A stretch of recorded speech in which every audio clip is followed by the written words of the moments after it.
और सभी लोग को बहुत ज़्यादा इस समय में केयर रहने की ज़रूरत है, स्वस्थ रहने की ज़रूरत है और जो गाइडलाइंस है उसका पालन भी करना है।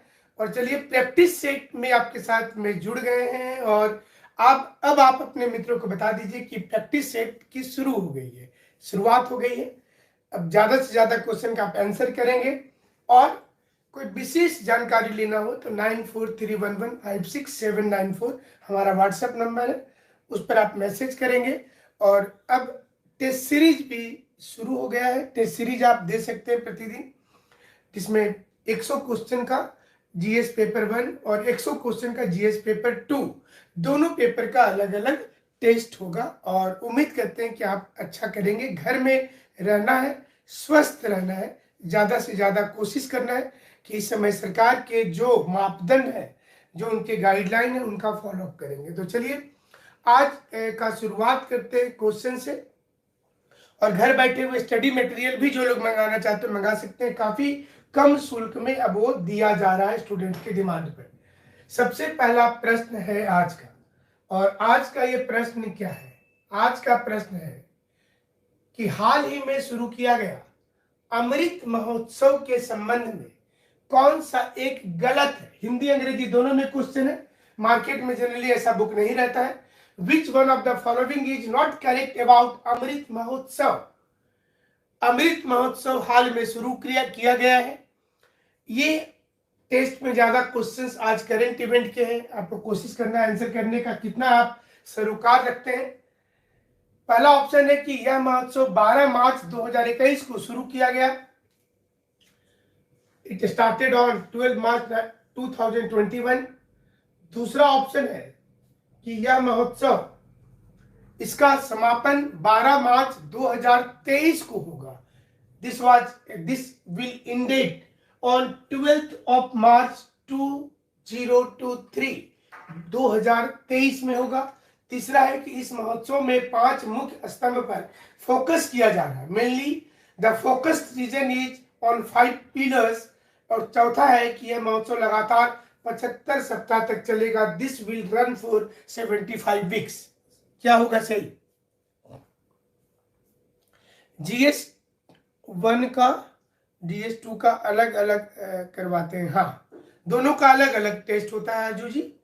जीएस 1 अलग होता है, जीएस 2 अलग होता है, वो टेस्ट सीरीज में है, दोनों का अलग अलग। और इस बीच में आंसर क्या आ रहा है देख लेते हैं जल्दी से।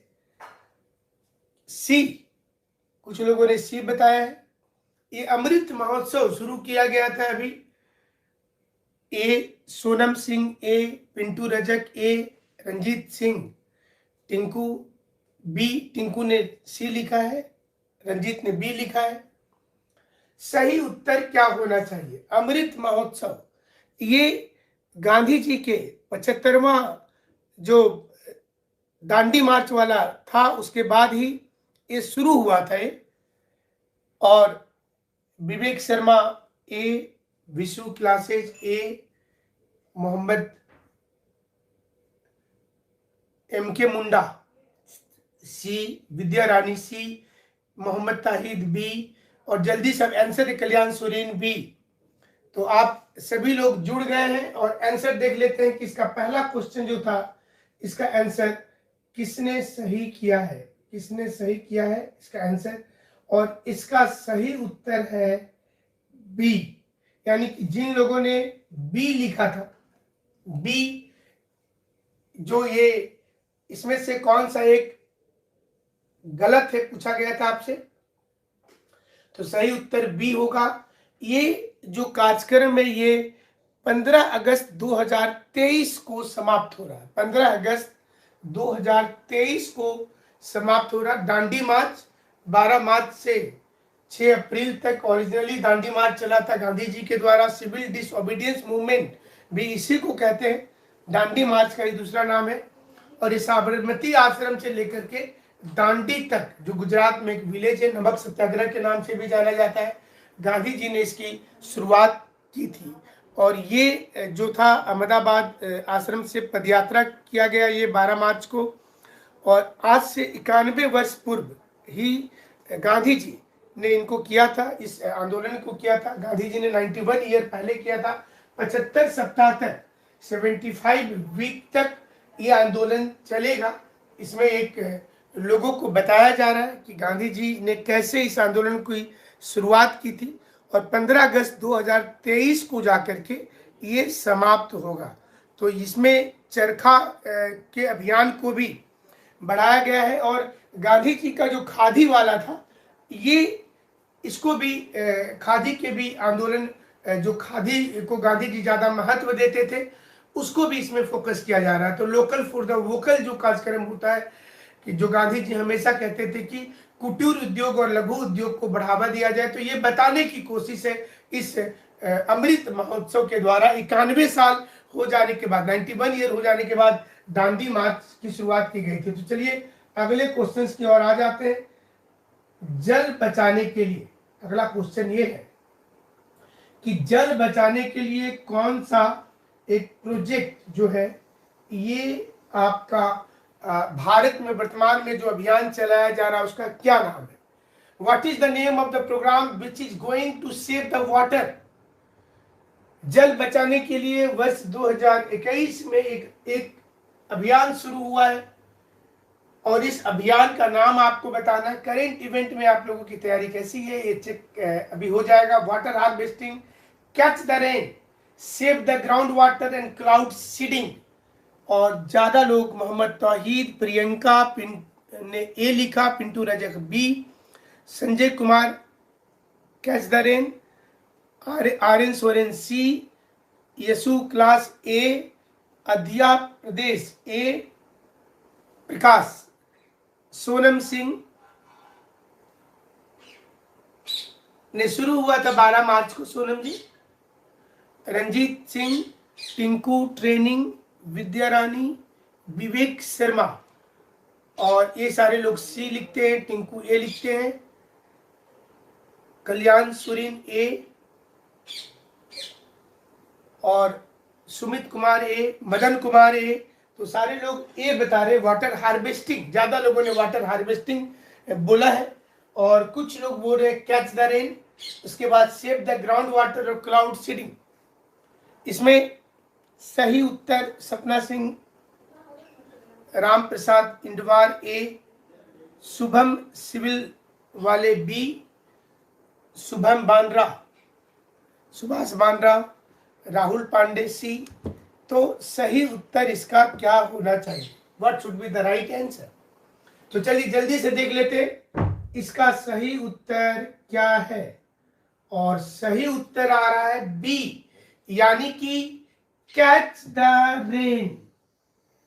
सही उत्तर है कैच द रेन। ये जल शक्ति अभियान 22 मार्च 2021 को, आप जानते हैं कि 22 मार्च को जो जल दिवस मनाया जाता है, 22 मार्च 2021 को भारत के प्रधानमंत्री ने शुरू किया था। प्रोग्राम का नाम था कैच द रेन और इसके लिए 30 नवंबर तक ये चल रहा है। 100 दिन हर गांव में, 100 दिन तक हर गांव में पानी बचाने की तकनीक को ध्यान दिया जा रहा है कि कैसे वाटर को बचाना है, सेफ रखना है।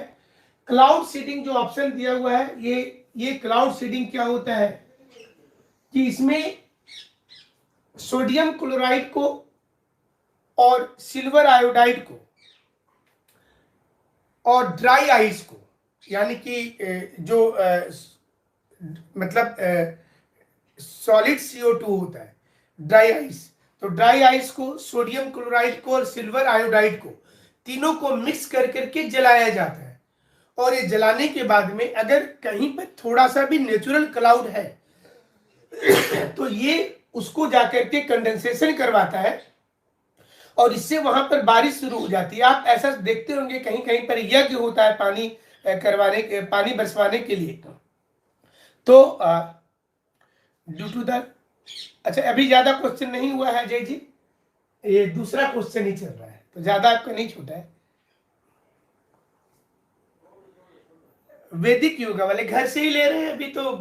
कोचिंग क्लासेज हमारी रांची सेंटर भी क्लोज है, जमशेदपुर भी क्लोज है, शिमला भी क्लोज है हमारा जो मेन सेंटर है, और अभी घर से ले रहे हैं क्लास। तो चलिए ये आपको बता दें कि क्लाउड सीडिंग जो बता रहे थे कि बारिश करवाने के लिए जो यज्ञ भी कभी कभी देखते होंगे, और उसमें ये 3 का मिश्रण डाला जाता है। और ये क्लाउड सीडिंग जो है, ये क्लाउड सीडिंग से क्या होता है कि बारिश शुरू हो जाती है। क्लाउड सीडिंग जब होती है तो बारिश शुरू हो जाती है। और ग्राउंड वाटर हार्वेस्टिंग तो आप जानते हैं कि बचाने की जरूरत है। झारखंड में ऐसे भी दिक्कत है ग्राउंड वाटर का काफी ज्यादा। और इसी में कुछ कुछ ऐसे सिस्टम होते हैं, जैसे जैसे इजराइल का एक सिस्टम होता है जहां पर किसी भी प्रकार से पानी की हर बूंद को बचाना है। और पूरे उत्तरी अफ्रीका में या फिर वेस्ट एशिया में उसको कनात इरिगेशन बोलते हैं। ये भी क्वेश्चन आता है जीके में, तो आप इसको याद रख लेंगे, QANAT, कनात इरिगेशन बोलते हैं। और अफ्रीका के कुछ डेवलप एरिया में इसको फुग्गारा बोला जाता है, फुग्गारा। और इसी प्रकार का सिस्टम अफगानिस्तान, पाकिस्तान में जो पानी बचाने की मुहिम है उसको करेज बोलते हैं, जिसमें क्या होता है कि पानी जो भारत में भी शुरू किया गया है कि मतलब कैनल में पाइपलाइन के द्वारा खेत तक पानी जाए। ये सारी चीजें जो की गई हैं, तो ये एक तो कनात याद रखिएगा वेस्ट एशिया में, जिसमें इजराइल में टेक्निक यूज किया जाता है कि पानी का खर्च जितना कम हो, इसका मिसयूज जितना कम हो, ये किया जाता है। और दूसरा जो है वो अफ्रीका के उत्तरी भाग में होता है, इसको फोगारा कहते हैं। और इसको अफगानिस्तान और अन्य देशों में करेज बोला जाता है। ये 3 ऐसे इरिगेशन सिस्टम है वर्ल्ड में जिसमें पानी के हर संभव प्रयास को बचाने की कोशिश की जाती है। भारत में भी इसी सारी टेक्निक को लाया गया है, जिसमें ड्रिप इरिगेशन शामिल होता है। तो ये सारी चीजें जो है। और आप लोग जो क्वेश्चन पूछ रहे विवेक जी, हम हिमाचल सरकार में थे पहले, तो और अब बहुत सारी चीजें, अभी वो पूरी स्टोरी बताएंगे तो पूरा क्लास आपका उसी में चला जाएगा। फिर हम बड़े न्यूज चैनल में आ गए और फिर कैसे इस लाइन में आ गए। तो चलिए अगला क्वेश्चन की ओर है। अगला क्वेश्चन है कि केन बेतवा लिंक परियोजना बांध का निर्माण किया जा रहा है, इसमें कौन सा राज्य शामिल नहीं है? Which state is not the part of Ken Betwa link project? Ken Betwa link project शुरू किया गया है। ये बहुत बहुत पुरानी प्रोजेक्ट भी है और उसी का एक पार्ट है। उत्तर प्रदेश, मध्य प्रदेश, छत्तीसगढ़ और नन ऑफ दिस। ज्यादा लोगों ने लिखा तफीन अहमद, शशिकांत, और आप लोग सी लिख रहे, यानी कि छत्तीसगढ़। केन बेतवा लिंक प्रोजेक्ट आपसे पूछा गया है। बेतवा नदी पर माता टीला परियोजना है, माता टीला परियोजना है बेतवा नदी के ऊपर में। और ये जो है इस प्रोजेक्ट में कई बांध भी बनाए गए हैं। और RM सोरेन, प्रियंका, राहुल पांडे, पंकज कुमार, ये सारे लोग जो हैं, ये नीतीश रंजन, शुभम सिविल रॉक, ये सारे लोग हैं। तो ये देखते हैं कि किनका उत्तर सही हुआ है। और ये सही उत्तर चेक कर लेते हैं। सही उत्तर है सी। सी यानी कि सी का मतलब क्या हुआ? सी छत्तीसगढ़। ज्यादा लोग बोल रहे हैं छत्तीसगढ़। तो छत्तीसगढ़ का संबंध हमको नहीं पता है। छत्तीसगढ़ का जो संबंध है, ये संबंध किसके साथ है? एक केन बेतवा लिंक प्रोजेक्ट के साथ है। केन बेतवा लिंक प्रोजेक्ट के साथ है छत्तीसगढ़ का ये जो ड्रीम प्रोजेक्ट था। तो इसमें सही उन्होंने लिखा धान की टोकरी है ये। और इसको जमुना नदी की सहायक नदी जैसा आप जानते हैं केन बेतवा, और ये दोनों नदी को लेकर के एक प्रोजेक्ट बनाया गया है। दौधन डैम जो है इसके ऊपर है।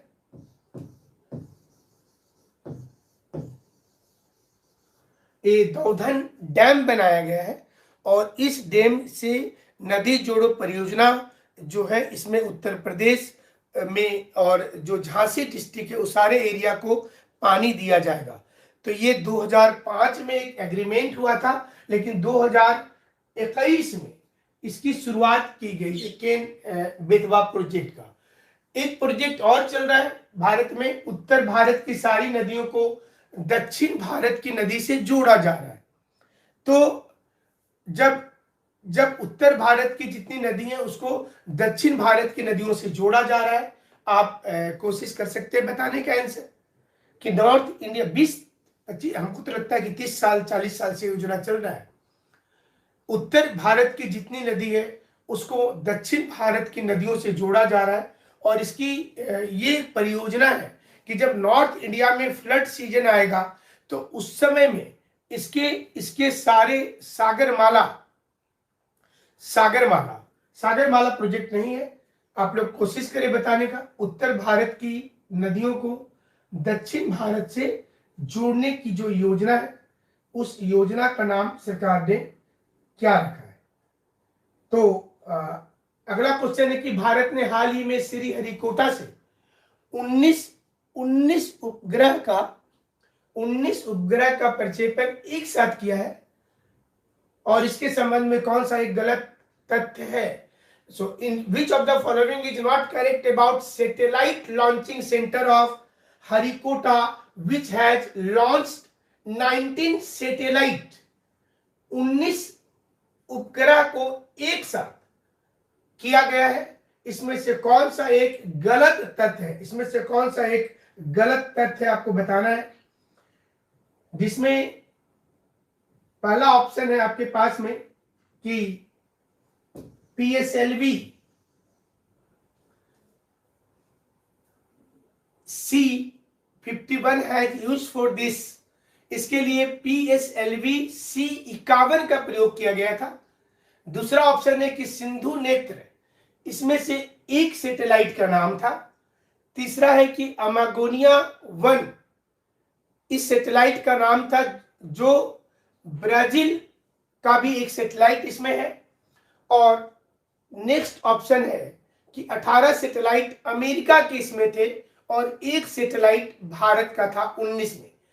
ये एक योजना है और इस योजना को सारे देश मिल करके चला रहे थे। इसरो भी इसमें शामिल हुआ है, ये सही बात है, इसरो ने भी शामिल हुआ है इसमें। लेकिन इस योजना में कुल 19 उपग्रह भेजे गए थे और इस 19 उपग्रह में ये आंध्र प्रदेश के हरिकोटा से हुआ था। इस 19 उपग्रह जो भेजा गया था एक साथ, इसमें से कौन सा एक गलत तथ्य है, इसमें से कौन सा एक गलत है। ये 19 उपग्रह में से कितने उपग्रह अमेरिका के थे, कितने भारत के थे, क्या इसमें ब्राजील का भी सैटेलाइट था, इसमें PSLV C-51 has use for this, क्या इसके लिए वो उसका यूज हुआ था। ज्यादा लोग बी लिख रहे हैं और डी लिख रहे हैं। मोहम्मद तौहीद ने डी किया है, अजय कुमार ने बी किया है,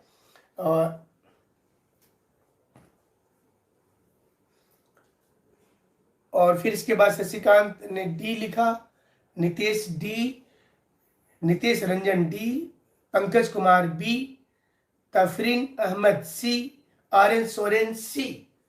तो सही उत्तर, ये प्रोजेक्ट का नाम सुने होंगे आप लोग। अभी हाल में हरिकोटा से बी लिख रहे हैं पिंटू, रजक, राहुल पांडे, सोनम सिंह डी, राहुल पांडे बी, सपना सिंह 52 का आंसर डी लिखे हैं। सही उत्तर क्या होना चाहिए। नीतीश रंजन, शुभम सिविल रॉक, विद्या रानी, कल्याण सुरेन। और सही उत्तर इसका क्या है, तो इसका सही उत्तर है डी। सही उत्तर है डी, यानी कि ये डी वाला जो है कि 18 सैटेलाइट अमेरिका के हैं, ये गलत लाइन है। अमेरिका के 13 सैटेलाइट है, ये 13 सैटेलाइट जो है ये अमेरिका के हैं, इसलिए वो गलत लाइन था। और सही होगा कि 13 अमेरिका के हैं और इसमें से 5 भारत के हैं और एक ब्राजील का है। एक सैटेलाइट ब्राजील का है जिसका नाम अमागोनिया 1 है, तो एक सैटेलाइट ब्राजील का है, 5 इंडिया का है। इस प्रोजेक्ट में 5 इंडिया के सैटेलाइट है, 13 अमेरिका के सैटेलाइट है, ये याद रखना है। और ये हरिकोटा से किया गया था। इसको सतीश धवन सैटेलाइट सेंटर जो है, इसके पैनल पर आकर के स्वयं प्रधानमंत्री जी ने इसको लॉन्च किया था, उस समय में थे वहां मौजूद। तो न्यू स्पेस इंडिया लिमिटेड इस पूरे प्रोजेक्ट का नाम भी रखा गया। तो ये डी सही उत्तर होगा, डी। तो चलिए अगली क्वेश्चन की ओर में चले जाते हैं। राष्ट्रीय राजधानी क्षेत्र दिल्ली सरकार, अभी बहुत विवाद हुआ था, इसे लेकर काफी विवाद हुआ था जब दिल्ली के मुख्यमंत्री ने कहा था कि उनकी तो ताकत छीन ली गई है। राष्ट्रीय राजधानी क्षेत्र दिल्ली सरकार संशोधन विधेयक 2021 के अनुसार अधिक शक्ति किसे दे दिया गया है? Which of the following gets more power in the GNC-TD bill 2021? केंद्रीय सरकार को, दिल्ली के उपराज्यपाल को, दिल्ली के मुख्यमंत्री को और दिल्ली के कमिश्नर को, who will get the maximum power? और ज्यादा लोग, बहुत जल्दी से आप लोगों ने आंसर किया, एलजी लेफ्टिनेंट गवर्नर के बारे में लिखा है आपने, दिल्ली के उपराज्यपाल के बारे में लिखा है। और आप लोग रेगुलर ये देखते रहते होंगे टीवी में विवाद दिल्ली के मुख्यमंत्री का और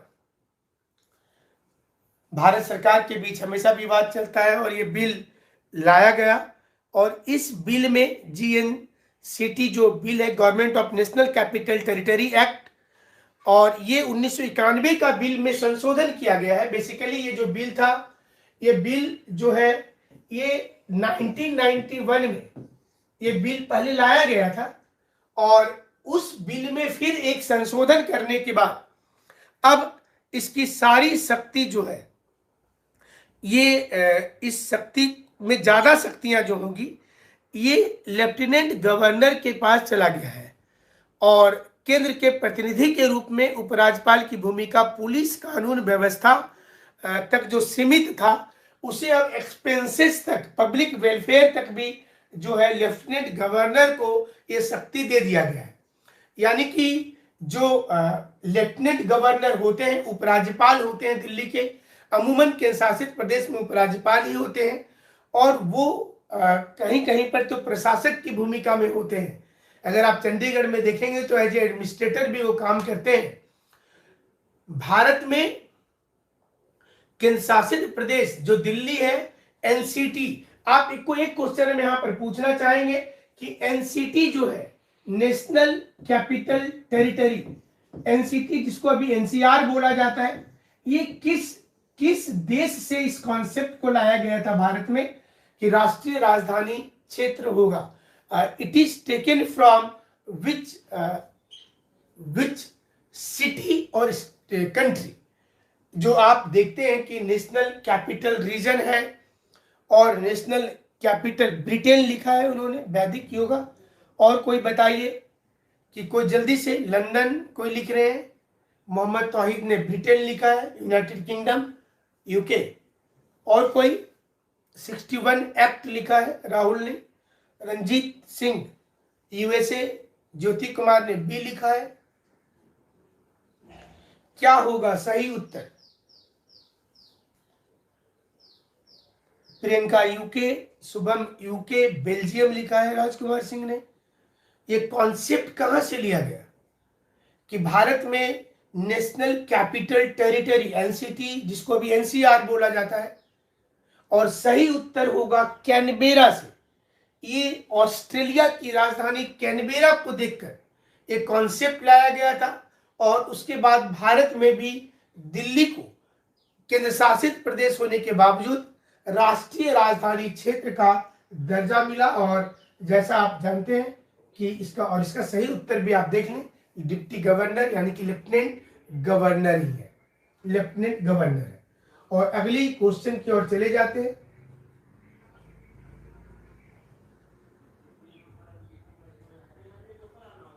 पेट्रोल डल हाइडल वाटर प्रोजेक्ट, पेट्रोल डल हाइडल वाटर प्रोजेक्ट किस नदी में चलाई जा रही है?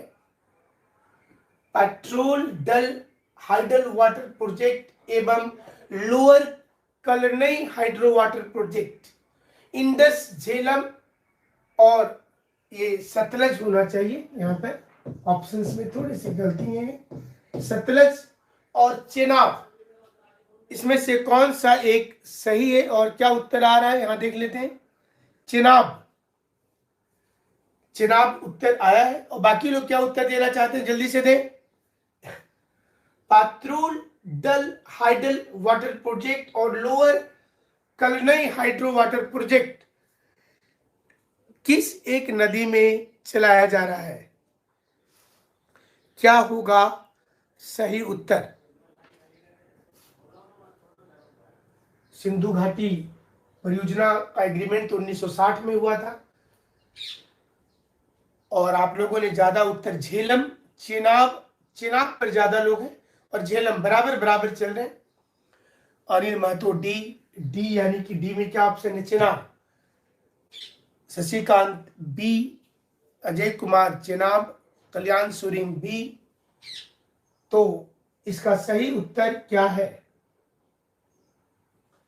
इसका सही उत्तर देख लेते हैं और सही उत्तर है डी, चेनाब।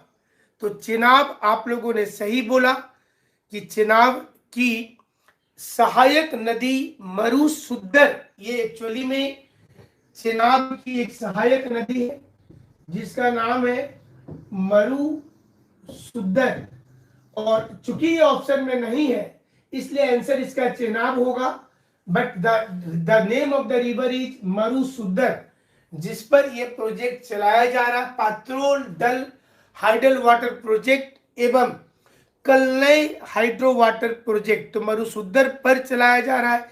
1000 मेगावाट का ये है, ये जो योजना है किश्तवाड़ और डोडा जिले में है, ये 1000 मेगावाट का है और इसमें ये चलाया जा रहा है। जैसा आप जानते हैं कि 1960 में 1960 में सिंधु जल समझौता हुआ था, इंडस वाटर ट्रीटी हुआ था, जिसमें कश्मीर क्षेत्र की अधिकांश नदियों के जल पर यह तय हो गया था कि सिंधु, सतलज, ब्यास, रावी, झेलम और चेनाब नदी जो है उसमें से किसका पानी भारत लेगा और किसका पाकिस्तान लेगा। इसमें ब्यास, सतलज और रावी नदी का भारत को मिल रहा है पानी। इसमें ब्यास का, रावी का और सतलज का उस समझौता के द्वारा इस 3 नदी का पानी का यूज भारत करेगा पूर्ण रूपेण और सिंधु, झेलम और चेनाब इसके पानी का अधिकांश यूज पाकिस्तान करेगा। ये 1960 के जो जल समझौता था 1960 का भारत और पाकिस्तान के बीच का, उसको ये किया गया था 1960 में, इसको किया गया था। तो चलिए अगला क्वेश्चन की ओर चलते हैं और नेक्स्ट क्वेश्चन आपके पास क्या है? फ्रांस से भारत ने कुल कितनी राफेल मिसाइल खरीदने की योजना बनाई है या खरीद रहे हैं? ये तो बहुत चर्चा में है।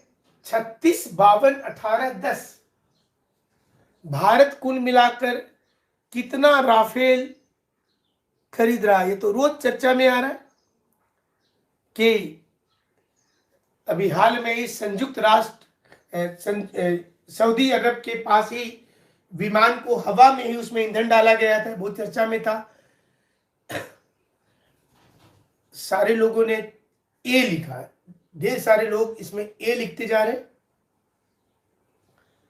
सभी लोग 36 वोट है और ये सही उत्तर होना चाहिए कि भारत 36 राफेल सही है आप लोगों का उत्तर कि 36 राफेल विमान को खरीद रहा है। क्वाड की पहली शिखर वार्ता में निम्नलिखित में से कौन शामिल नहीं हुआ? क्वाड देशों का एक बैठक हुआ था। विच of the following didn't participate in quad conference. India, Japan, Australia, Canada, जो क्वाड की बैठक हुई थी इसमें कौन शामिल नहीं हुआ? पहली वर्चुअल शिखर वार्ता हुआ था, क्वाड्रिलेटरल सिक्योरिटी डायलॉग। क्वाड का फुल फॉर्म होता है क्वाड्रिलेटरल सिक्योरिटी डायलॉग, और सही उत्तर क्या आ रहा है? डी। सारे लोग डी लिख रहे हैं, कनाडा, जापान, तो इसमें डी उत्तर आप लोग लिख रहे हैं, कनाडा शामिल नहीं हुआ है। India, Japan, Australia, Canada quad की बैठक में सुभाष बांद्रा, रंजीत दास, नीतीश सिंह, अनिल महतो, सुभाषिस सोरेन, सुभाषिस बांद्रा, नीतीश रंजन। डी सारे लोगों ने कनाडा लिखा है। सही उत्तर जल्दी से देख लेते हैं, और सही उत्तर है डी, यानी कि कनाडा। कनाडा इसमें शामिल नहीं हुआ था। United Nation Convention on the law of sea, इस पर भी बातचीत किया गया था इसमें, इस वार्ता में। और ये शिखर बैठक जो हुई थी ये अभी मार्च 2021 में हुआ है, और ये वर्चुअल था, वीडियो कॉन्फ्रेंसिंग के जरिए हुआ था, जिसमें हमारे यहाँ से नरेंद्र मोदी और बाकी जो लोग थे सभी लोग इसमें शामिल हुए थे। भारत, अमेरिका, जापान और ऑस्ट्रेलिया में हुआ था मतलब ये बैठक में सभी लोग शामिल हुए थे, जिसमें खास तौर पर सभी मुद्दे के अलावा जो समुद्र का कानून है उस पर भी बात हुई थी। और आप लोग में से कितने लोग बता सकते हैं कि समुद्र में एक्सक्लूसिव इकोनॉमिक जोन कितने किलोमीटर तक होता है?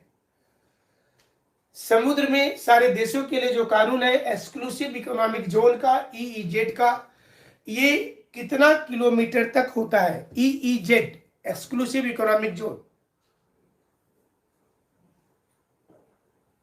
18 किलोमीटर। प्रियंका ने लिखा 200 मीटर, मोहम्मद तौहीद 200 माइल, मैथ अजय कुमार 200 नॉटिकल माइल, और हमें लगता है कि अजय कुमार ने ज्यादा सही लिखा है। Ranjeet Singh 200 mile, Sonam Singh 200 mile, 322, Abhishek Jaiswal 322, Pintu Rajak 200, Nitesh Ranjan 12 nautical mile, 18 mile भी लिख रहे Rahul Pandey, 300 nautical mile, Taufeen Ahmad, Abhishek 322 kilometre, Mohammad Tauheed nautical mile.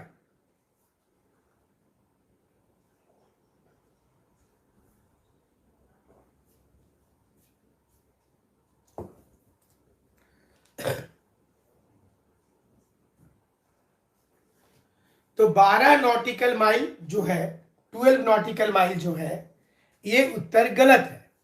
12 nautical mile हर देश के का एक उनकी प्रोटेक्टेड एरिया होती है, मतलब कि no one can move in the ocean without taking the permission from that country. तो भारत का जो आप देखते हैं 12 नॉटिकल माइल, मतलब वो 22 किलोमीटर इंडिया का वो जमीन है। समुद्र में नॉटिकल माइल होता है, और भी आंसर आ रहे हैं अभी। सही उत्तर होगा 320 नॉटिकल माइल। सही उत्तर नॉटिकल माइल 320 ये किलोमीटर होगा, 320 किलोमीटर सही उत्तर है। 320 किलोमीटर का, यानी कि 200 नॉटिकल माइल अगर होगा तो 320 किलोमीटर होना चाहिए, 320 किलोमीटर। तो 320 किलोमीटर का जो एक्सक्लूसिव इकोनॉमिक जोन होता है, जिसमें कोई भी देश इकोनॉमिक एक्टिविटी कर सकते हैं। मान लीजिए कि चारों साइड में देश है, बीच वाला समुद्र है, तो सभी देश का यहां से 320 किलोमीटर, तो इसका और इसका, ये दोनों का 320 किलोमीटर मर्ज कर सकता है। जो पानी समुद्र में चारों दिशाओं से बच जाता है, यानी कि जहां तक 320 किलोमीटर किसी भी देश का नहीं आता है, उस पानी को हाई सी बोलते हैं। उस वाटर को हाई सी बोला जाता है, और हाई सी में कोई भी देश जाकर के अपनी एक्टिविटी कर सकता है। यही कारण है कि जापान कहाँ है, और देखिए मछली पकड़ने के लिए वो वहां अंटार्कटिका के पास साउदर्न सी में चला जाता है। तो ये यूनाइटेड नेशन का कानून है, तो अगले क्वेश्चन पर चलते हैं। नेक्स्ट क्वेश्चन है, मार्च 2021 में भारत, मार्च 2021 में भारत के किस पड़ोसी राष्ट्र के खिलाफ संयुक्त राष्ट्र मानवाधिकार परिषद ने एक निंदा प्रस्ताव पारित किया है? United nation human right commission has passed a bill against which neighbour country of India? Pakistan, Bhutan, Sri Lanka, Bangladesh. Nitish Ranjan ने बहुत जल्दी से श्रीलंका लिखा है। मोहम्मद तौहीद सी श्रीलंका लिख रहे, नीतीश, मोहम्मद तौहीद प्रियंका, पंकज कुमार, सोनम सिंह, प्रियंका ने पाकिस्तान लिखा है, पिंटू रजक सी। हाल ही में संयुक्त राष्ट्र के मानवाधिकार संघ ने किस एक देश के खिलाफ निंदा प्रस्ताव पारित किया है? रविकांत मिश्रा भूटान लिख रहे हैं, सुभाष बांद्रा सी, रंजीत सिंह सी, अमन कुमार सी। क्या होगा सही उत्तर? किस देश के खिलाफ एक 47 सदस्य का जो परिषद है यूनाइटेड नेशन का, जिसमें 47 मेंबर होते हैं यूनाइटेड नेशन के ह्यूमन राइट कमीशन में, और उसने मेजोरिटी से एक बिल पारित कर दिया। और ये बिल जो था ये 2021 में किया था और इसमें मतदान हुआ और 22 सदस्य ने इसका समर्थन किया था और 11 लोग ने इसका विरोध किया था। बाकी लोग कांस्टेंट रह गए थे, इसलिए बिल ये पास हो गया, अनुपस्थित रह गए थे। और भारत भी इसमें अनुपस्थित था, भारत ने वोटिंग नहीं किया। जापान ने भी वोटिंग नहीं किया था। 47 लोगों में 22 लोगों ने पक्ष में मतदान दे दिया, इसलिए बिल पास हो गया, निंदा प्रस्ताव।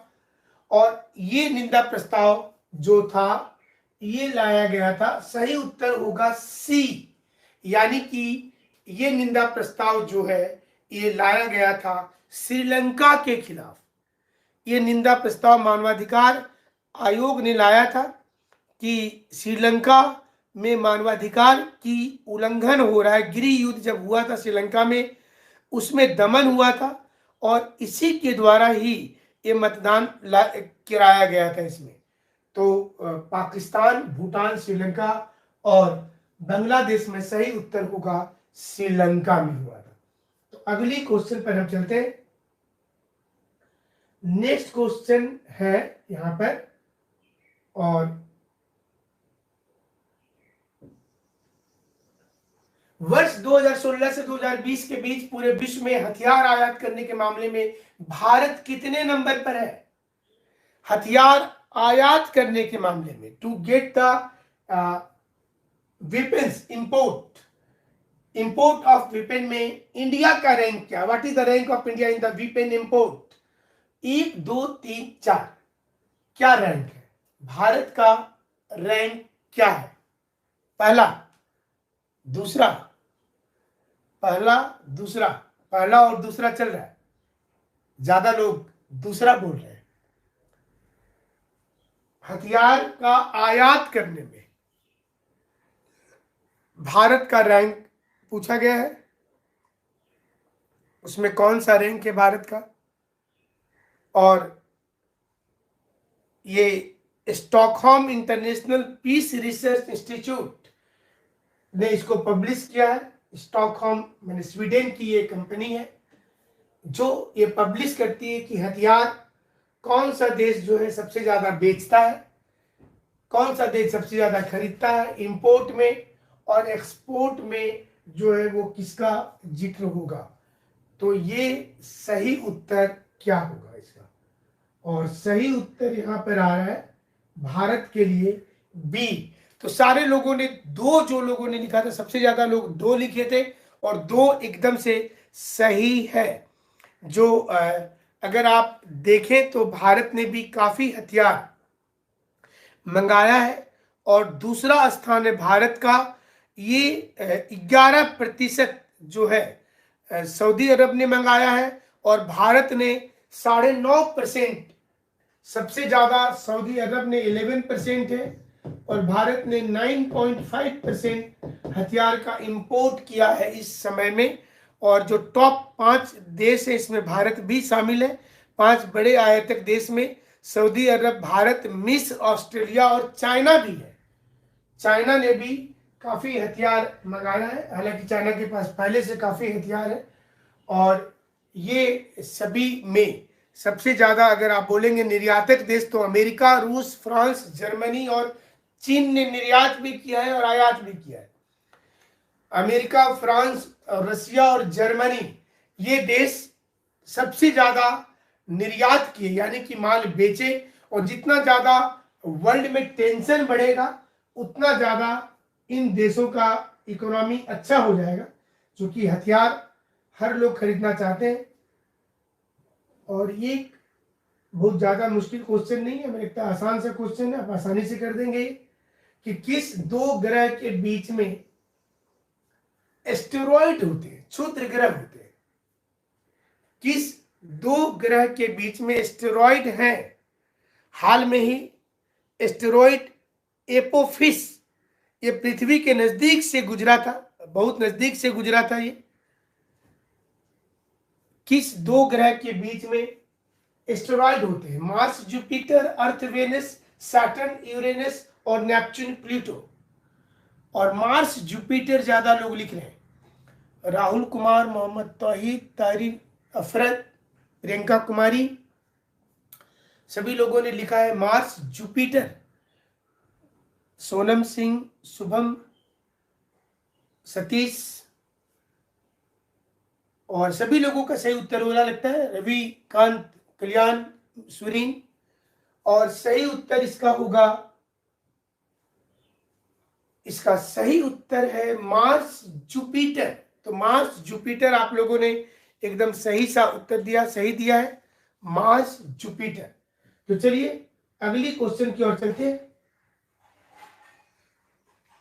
भारत एवं बांग्लादेश के बीच आपको पता होगा कि पहले भी ट्रेन चलाई गई है।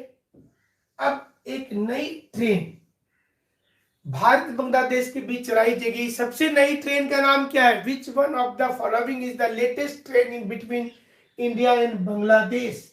मैत्री बंधन भारती मिताली। मैत्री बंधन भारती मिताली। ए, सभी लोगों ने ए लिखा इसमें और ए लिख रहे, ज्यादा लोगों ने ए, शशिकांत ए, नीतीश ने मैत्री, अमन कुमार, ध्रुव, आदिया, अमन कुमार शर्मा, रंजीत सिंह, शुभम कुमार, किसी एक का उत्तर मिताली। अजय और शुभम ने मिताली लिखा है, बाकी लोग ए लिख रहे हैं। ए यानी कि मैत्री। सुभाषिस बांद्रा ए, ध्रुव वैद्य ए, तफरीन अहमद ए। आप लोगों ने ए लिखा है। ए यानी कि आप लोगों का उत्तर मैत्री पर है, आप लोग मैत्री को उत्तर किए। संतोष ए, आप लोग हाल में सुने होंगे, प्रियंका भी ए लिख रही हैं। गोपाल कुमार दास ए, आप लोग लिख रहे हैं ए यानी कि मैत्री, मैत्री लिख रहे हैं। R N Soren, Shekhar Murmu B लिख रहे, बी यानी कि बंधन। पिंटू रजक ए, सोनम सिंह ए। तो ज्यादा लोगों ने ए लिख दिया है। विवेक शर्मा ए, मैत्री। सबसे नई ट्रेन भारत और बांग्लादेश के बीच में चलाई गई है, प्रधानमंत्री ने हाल ही में इसका जिक्र किया था। मधुकर ए लिख रहे हैं। क्या है सही उत्तर? चलिए जल्दी से देख लेते हैं।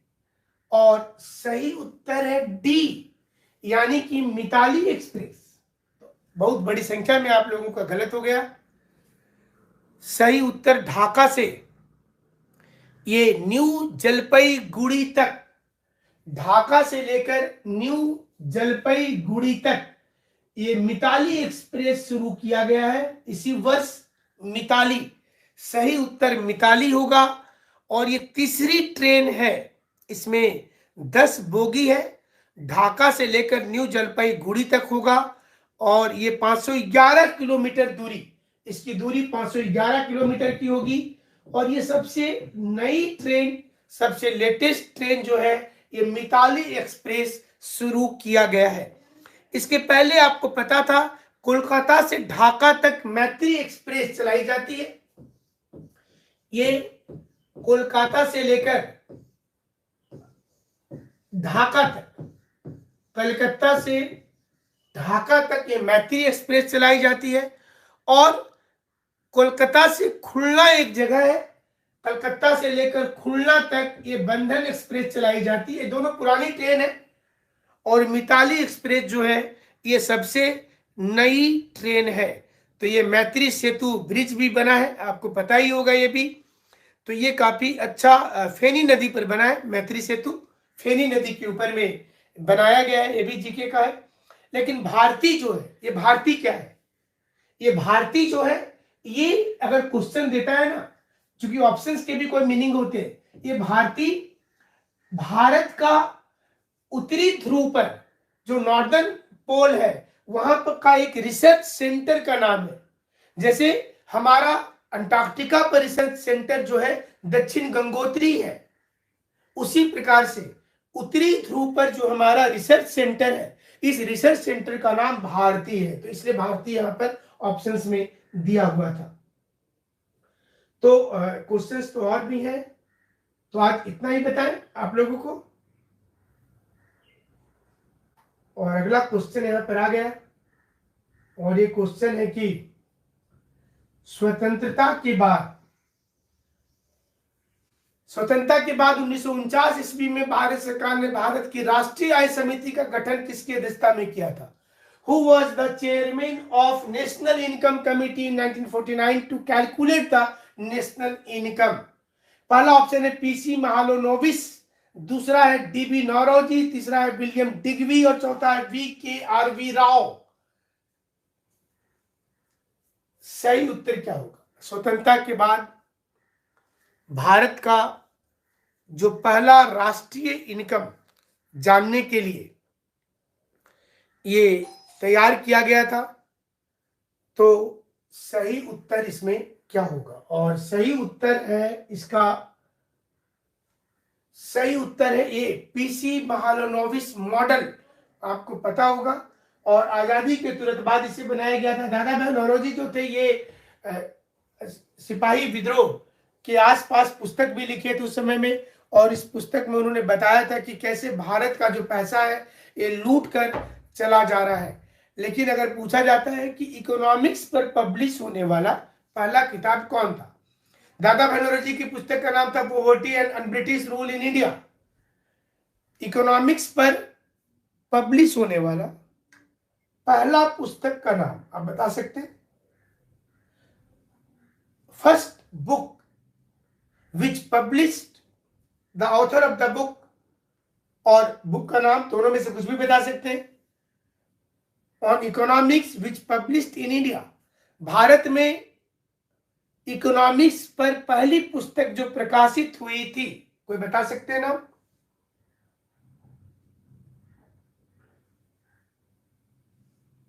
वेल्थ ऑफ नेशन, पॉलिटिका ऑफ इंडिया और अनब्रिटिश इंडिया, तीन पुस्तक का नाम आया है, लेकिन तीनों उत्तर गलत है फिलहाल।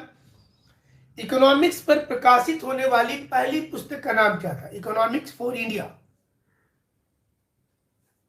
दादा भाई नौरोजी की पुस्तक जो थी ये प्रकाशित नहीं हुई थी, ये जर्नल्स के रूप में न्यूज़पेपर में छपती थी, British rule in India. Adam Smith की पुस्तक ने, ये तो इकोनॉमिक्स के जनक थे निश्चित रूप से। भारत में प्रकाशित होने वाली पहली पुस्तक का नाम पूछा गया है, अगर एग्जाम में आता है तो आप लिखेंगे रमेश, आंसर लिख लीजिए, रमेश चंद्र दत्त की आरसी दत्त की पुस्तक है इकोनॉमिक हिस्ट्री ऑफ इंडिया।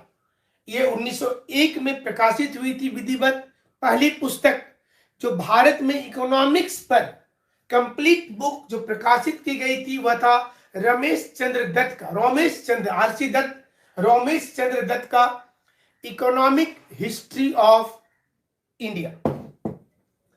तो आज इतना ही बता दें या फिर सारे क्वेश्चंस करवा देते हैं आप लोगों को? क्वेश्चन तो काफी हैं, फिर भी देख लेते हैं जल्दी से कि अगला प्रश्न क्या है आपके लिए।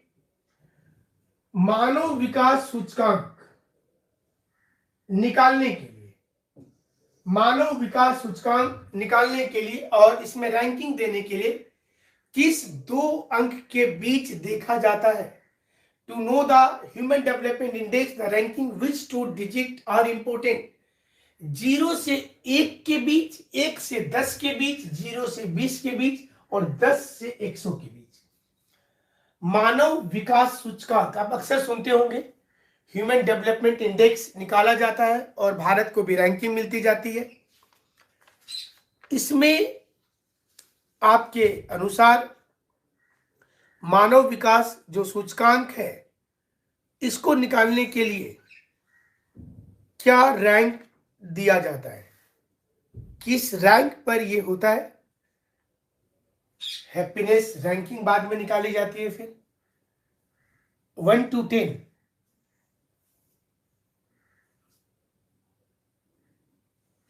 मोहम्मद तौहीद लिख रहे हैं कि इंडिया का 0.64 है, तो इससे 0 to 1 होना चाहिए।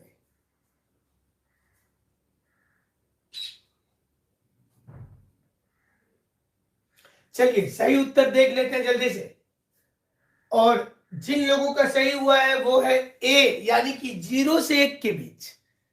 मानव विकास सूचकांक 0 से 1 के बीच निकाला जाता है, 1 से 10 के बीच नहीं, 0 से 1 के बीच। तो चलिए आज इतना ही आपको बताएंगे। आपको क्लास कैसा लगता है जरूर से कमेंट में लिखिएगा, और अपने मित्र और बाकी अच्छा लगे तो बाकी लोगों को बताइएगा।